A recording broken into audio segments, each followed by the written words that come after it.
Okay, तो next chapter है rhinitis. Rhino मतलब नोज़ एंड आइटिस मतलब कि इन्फ्लेमेशन। तो यहाँ पे नोज़ की इन्फ्लेमेशन है कि वही यहाँ पे जो है ना सिंपल जो आपको ज़ुकाम हुआ था वही ये जो है ना सिंपल डिस्कस करेंगे। अच्छा, एक और बात बता दूँ कि जब भी राइनाइटिस होगा वो हमेशा कंबाइन होगा विद साइनोसाइटिस, ठीक है, अकेला कभी भी नहीं होगा। या जब भी साइनोसाइटिस होगा तो साथ राइनाइटिस होगा, मतलब साथ ही साथ है। Lateral wall of the nose है, उसमें ये जो मैंने ट्रबिनेट्स और मियोटिस बताए थे तो ये नोज़ ही है ना, और नोज़ के अंदर जो है ना साइनसिस ओपनिंग है, तो जब भी साइनोसाइटिस होगा तो साथ राइनाइटिस भी ज़रूर होगा, मतलब कॉमन है। अच्छा, तो हम जो है ना अब इसमें राइनाइटिस क्या होते हैं, या जो है ना एक्यूट इन्फ्लेमेशन होगी या जो है ना क्रोनिक इन्फ्लेमेशन होगी। एक्यूट डिस्कस करने की ज़रूरत नहीं है, आप इतनी डिटेल इंपॉर्टेंट नहीं है, मेनली जो है ना क्रोनिक इंपॉर्टेंट है। क्रोनिक में क्या है, जब अनट्रीटेड एक्यूट होगा तो it will turn into the chronic infection. तो इसमें 3 टाइप है, एक है सिंपल क्रोनिक राइनाइटिस। अब जब सिंपल अनट्रीटेड रहेगा तो it will change into hypertrophic जो है ना राइनाइटिस, क्रोनिक हाइपरट्रोफिक राइनाइटिस। और उसके अलावा एक थर्ड टाइप है that is atrophic rhinitis. Okay, तो जो मैंने कहा है कि सिंपल से ये हाइपरट्रोफिक में कन्वर्ट हो जाएगा, तो इसीलिए जो है ना हम ये दोनों एक साथ ही डिस्कस करेंगे। दोनों के जो है ना सिम्टम्स बिल्कुल सेम है, लेकिन जो डिफरेंशिएटिंग फैक्टर्स है वो भी मैं डिस्कस करूँगा। पहले सिंपल बता देता हूँ, दोनों में क्या है, दोनों में जो है ना नेज़ल ऑब्स्ट्रक्शन होगी, दोनों में क्या होंगी, नेज़ल डिस्चार्ज होगा, दोनों में क्या हो रहा है, हेडेक हो रहे हैं, और उसके अलावा जो है ना स्वोलन टर्बिनेट्स। हमारे जो टर्बिनेट्स से क्या मतलब, वो जो 3 टर्बिनेट्स क्या होते हैं, इंफीरियर, मिडल एंड सुपीरियर, वो तीनों क्या होंगे, वो इन्फ्लेम्ड होंगे। और उसके अलावा जो है ना पोस्ट नेज़ल डिस्चार्ज है क्या मतलब कि हमारे जो हमने नोज़ पढ़ा था ना कि पीछे नेज़ोफेरिंक्स है, तो नेज़ोफेरिंक्स इस तरह ड्रिप होके पीछे की तरफ हमारे जो फेरिंग्स है ना उसमें गिरता रहेगा, तो इसकी वजह से जो ना कफ प्रोड्यूस होते हैं, तो ये कॉमन है। ओके, तो अच्छा, अब ये तो सिमिलर सिम्टम्स दोनों में सिमिलर हैं। अब हाइपरट्रॉफी हो गई है तो ऑफ कोर्स इसमें क्या हो गई है, रिमॉडलिंग हो गई है, एनाटॉमिकल चेंजेस हो गई हैं, रिमॉडलिंग हो गई हैं और परमानेंट चेंजेस हो गई हैं। यहाँ पर हाइपरट्रॉफी यहाँ पर भी होगी, लेकिन यहाँ पे कोई परमानेंट एनाटॉमिकल चेंजेस नहीं है, जो भी चीज़ होगी वो रिवर्स हो जाएगी। अच्छा, यहाँ पे अब दोनों में मतलब सब कुछ रिवर्स हो जाएगी, जो इसमें होगा वो रिवर्स हो जाएगा if you treat it on time. और यहाँ पर जो क्या हो जाएगी, यहाँ पर हाइपरट्रॉफी होगी, परमानेंट चेंजेस हो गई है। अब वो चेंजेस किस चीज़ों में हो सकती है, यहाँ पे हमारे पास जो गॉबलेट सेल्स होते हैं जो म्यूकस प्रोड्यूस करते हैं, यहाँ पर सेरोम्यूसिनस ग्लैंड्स हैं,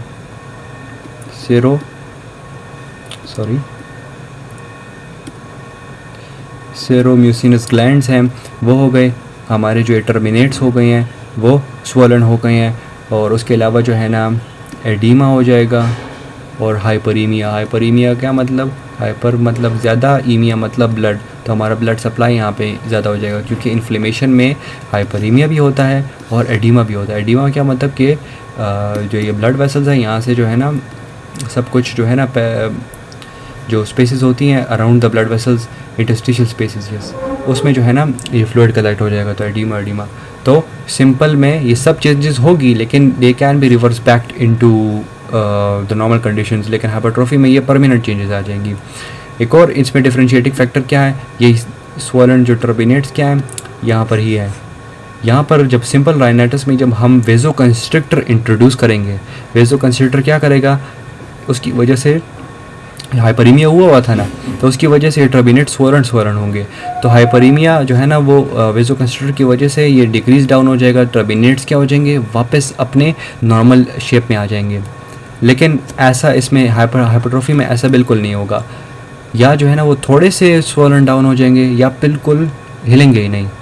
तो इसीलिए जो है ना जो हाइपरट्रोफिक राइनाइटिस हो जाए, हाइपरट्रोफिक जो क्रोनिक हाइपरट्रोफिक राइनाइटिस हुआ है ना, इसमें हम क्या करेंगे, हम जो है ना सर्जिकली जो है ना इसको ट्रीट करेंगे, या जो है ना लीनियर कॉटराइजेशन है उसमें, या जो है ना सब म्यूकोजल डायथेरी हो गई, या जो है ना क्रायोथेरेपी ऑफ द टर्बिनेट्स, इस वजह से जो है ना हम इसको ट्रीट करेंगे, ठीक। और जो जिसकी वजह से ये हुआ है, मतलब राइनाइटिस जो कॉज था, जो एक्यूट की वजह से क्रोनिक हो गया, उसको भी जो है ना हम रिमूव कर देंगे।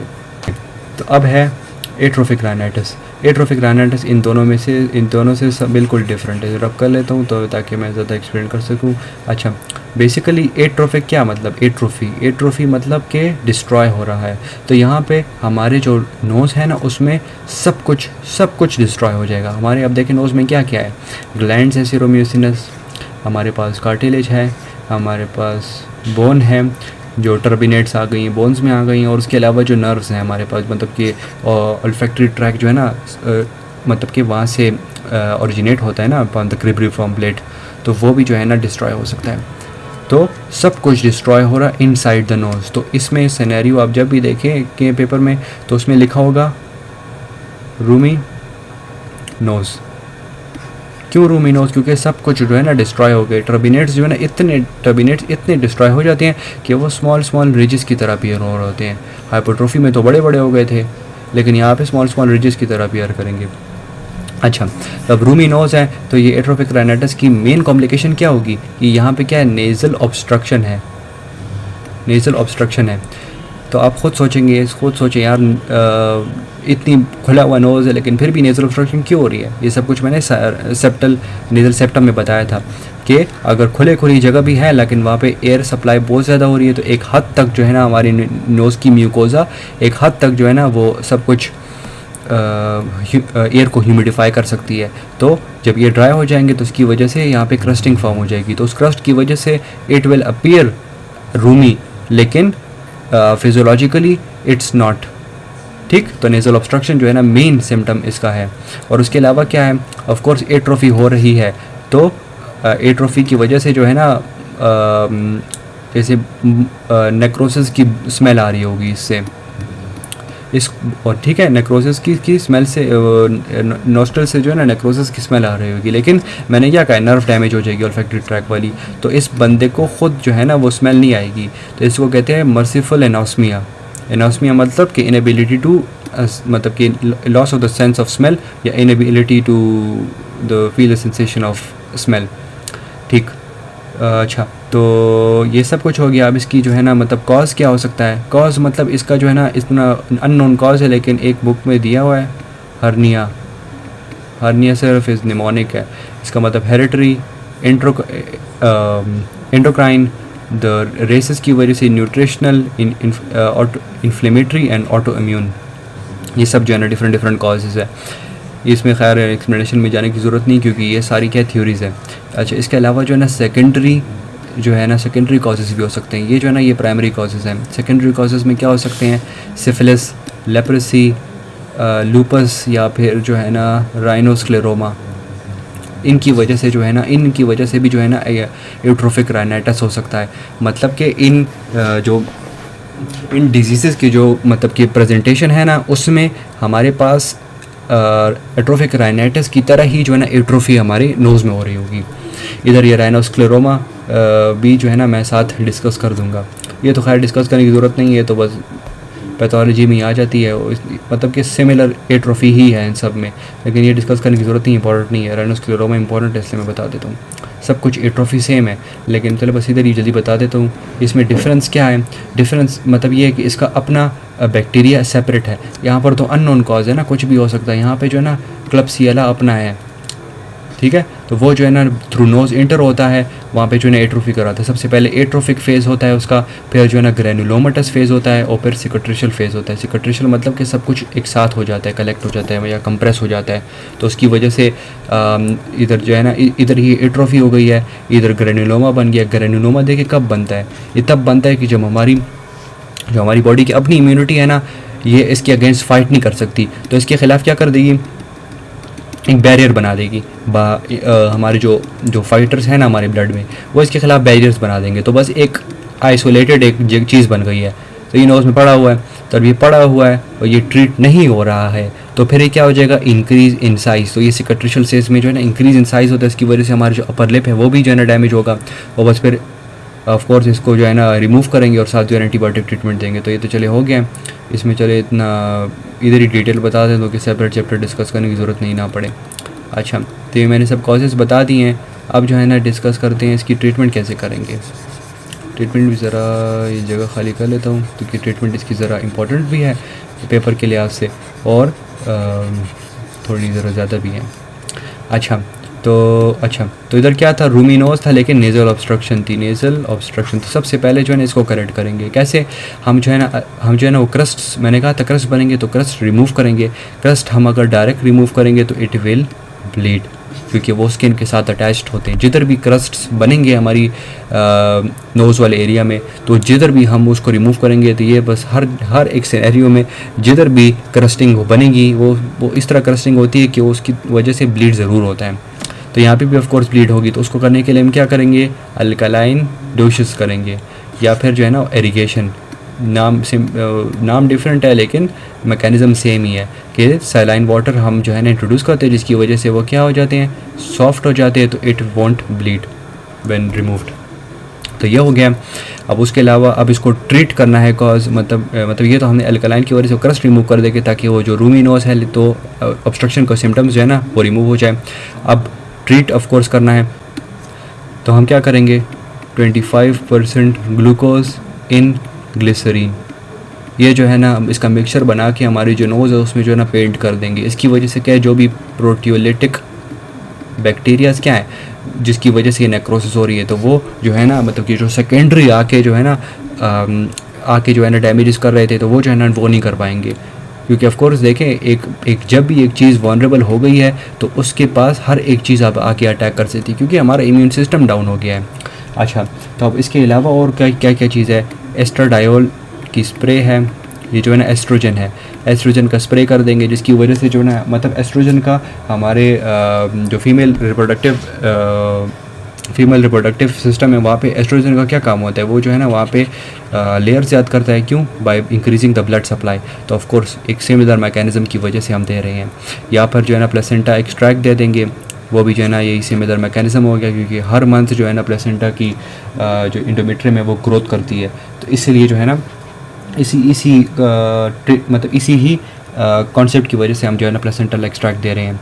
और ऑफ कोर्स हम जो है ना इसमें एंटीबायोटिक थेरेपी देंगे ताकि जो भी इसमें जो सेकेंडरी बैक्टीरियाज आ रहे हैं that won't be able to cause further damage. तो और इसके अलावा जो है ना अब ये एंटीबायोटिक जो है ना लोकल भी दे सकते हैं और सिस्टमिक भी दे सकते हैं। लोकल इधर ही जाकर लोकल ही मतलब नोज़ में ही जाकर जो है ना ट्रीटमेंट दे रही है, और सिस्टमिक मतलब कि अगर इसी बैक्टीरिया अगर हमारे ब्लड में चला जाए, सेप्टिसीमिया करा रहा है, तो और फर्दर भी डिजीज़ कॉज कर सकता है हमारी फुल बॉडी में, तो उसको भी जो है ना प्रिवेंट कर देंगे। इसके अलावा अब ये तो चले मेडिकल ट्रीटमेंट हो गई है, अब हम आते हैं इसकी सर्जिकल ट्रीटमेंट में। ज़रा कलर चेंज कर लेता हूँ, कब से ग्रीन से और रेड से कर रहा हूँ ओके। तो सर्जिकल ट्रीटमेंट ये है कि चले पहले फ़र्स्ट हमने मेडिकल ट्रीटमेंट तो कर दी है, अब क्या करेंगे, अब ऑफ कोर्स ये नेज़ल, अब सबसे पहले नेज़ल देखें भाई, मैंने कहा था कि रूमी नोज़ होती है, तो रूमी नोज़ को रिमूव करने के लिए हम क्या करेंगे, कहाँ गया पेन, अच्छा फ़र्ज़ करें ये रूमी नोज़ है। अब रूमी नोज़ है तो उसको वापस अपनी नॉर्मल शेप में करवाएंगे ताकि जो है ना ये वापस क्रस्टिंग ना बने। तो उसमें करेंगे एक मैकेनिज़्म है मीडियलाइजेशन ऑफ द नोज़। इसमें क्या होगा, ये जो अब सर्जरी कर देंगे कि हमारी लेटरल वॉल को मीडियल की तरफ ले आएंगे। अब आप देख रहे हैं पहले रूमी था, अब वापस अपनी थोड़ी छोटी हो गई नोज़, तो अब जो है ना ज़्यादा जल्दी मॉइस्चर की वजह से नहीं होगा, वो ड्राई अप नहीं होगा। या जो है ना इस मीडियलाइजेशन ऑफ द लेटरल वॉल कर देंगे, या जो है ना इस सब म्यूकोजा क्या है, देखें ये म्यूकोजा लेयर है ना उसके नीचे सब म्यूकोजा है, तो उसके अंदर इंजेक्ट कर देंगे टेफ्लॉन के पेस्ट को, ठीक है, इनर्ट सब्सटेंस है जिसकी वजह से अब ये फिल्ड हो गया है। तो आप ख़ुद देखें हमने सर्जरी नहीं की लेकिन ये फिल कर दिया। या फिर जो है ना इधर टेफ्लॉन पेस्ट की जगह कार्टिलेज या बोन को भी लगा सकते हैं, तो उसकी वजह से भी जो है ना ये मीडियलाइजेशन करने की ज़रूरत नहीं पड़ी। अच्छा, ये तो हो गया एक सर्जरी का मेथड। दूसरा क्या है, दूसरा ये हो गया कि एक मेथड है यंग्स ऑपरेशन। यंग्स ऑपरेशन में क्या होते हैं, ये नोज़ है हमारी, बड़ी मज़े की नोज़ बनाई है मैंने, ये नोज़ हो गया, ठीक है। अच्छा, तो इसमें क्या है, ये वेस्टिब्यूल है, तो वेस्टिब्यूल की जो स्किन होती है उसको काट के जो है ना हम इस फुल नोज़ को जो है ना बाहर से फुल बंद कर देते हैं। पहले हमने क्या किया, मेडिकल ट्रीटमेंट कर दी, अब क्या सर्जिकली हमने ये फुल दोनों नॉस्ट्रल्स को जो है ना हमने बंद कर दिया है। तो जब ये नॉस्ट्रल्स को हमने बंद कर दिया है तो अब जो है ना कोई भी पार्टिकल अंदर नहीं आ सकता तो it will give it like some time to grow या grow towards its normal state, कि वो जो है ना कोई भी बाहर से इरिटेंट नहीं आएगा, तो वो जो है ना छुप के बस आराम से जो है ना सब कुछ ठीक हो जाएगा, जो भी एट्रोफी हुई थी एक हद तक ठीक हो जाएगा। अच्छा, और ये बात ज़रूरी है कि पहले जो मेडिकल ट्रीटमेंट है वो पहले करनी है। ये ना हो कि बस मेडिकल ट्रीटमेंट नहीं की हो, बस यंग ऑपरेशन कर दिया, वो बंद कर दिया कि यार ठीक हो जाएगा, वो उल्टा और बंदे को ख़राब कर देगा। क्योंकि आपने यहाँ क्या यहाँ पे एयर नहीं पास हो रही, तो जब एयर यहाँ पे नहीं आ रही तो ये क्या है, यहाँ पर जो है ना जब एयर नहीं है तो एनारोबिक बैक्टीरिया यहाँ पे आके ग्रोथ कर देंगे, तो वो आपने तो उनको और ग्रोथ के लिए जगह प्रोवाइड कर दी। ठीक है, तो ये नहीं करना। अच्छा, और इसमें एक और ऑपरेशन है जिसमें कहते हैं मॉडिफाइड यंग ऑपरेशन। इसमें इस तरह होगा कि यही ऑपरेशन है यंग्स वाला, लेकिन एक छोटा सा जो है ना इस तरह टाइप की सुराख छोड़ देंगे ताकि ये जो है ना ब्रीथ प्रॉपर कर सके। क्योंकि ऑफ कोर्स अब अगर आप ख़ुद देखें कि आपने फुल नाक बंद कर दी है इसका, तो मतलब एकदम से जो आपकी नाक बंद हो गई है, तो अब तो हम एडल्ट तो हम आदत है ना नोज़ से भी ब्रीथ करने के, तो इरिटेशन जो थी वो प्रिवेंट हो गई। और या जो प्रोसेस था जो हेल्प हो रही थी यंग की वजह से, यंग ऑपरेशन की वजह से, वो भी हो रहा है। तो एक तीर से दो काम हो गए हैं। अच्छा, तो अब जो है ना ये भी सारी इंपॉर्टेंट बात हो गई है राइनाइटिस में। अब जो है ना आगे नेक्स्ट चैप्टर डिस्कस करते हैं।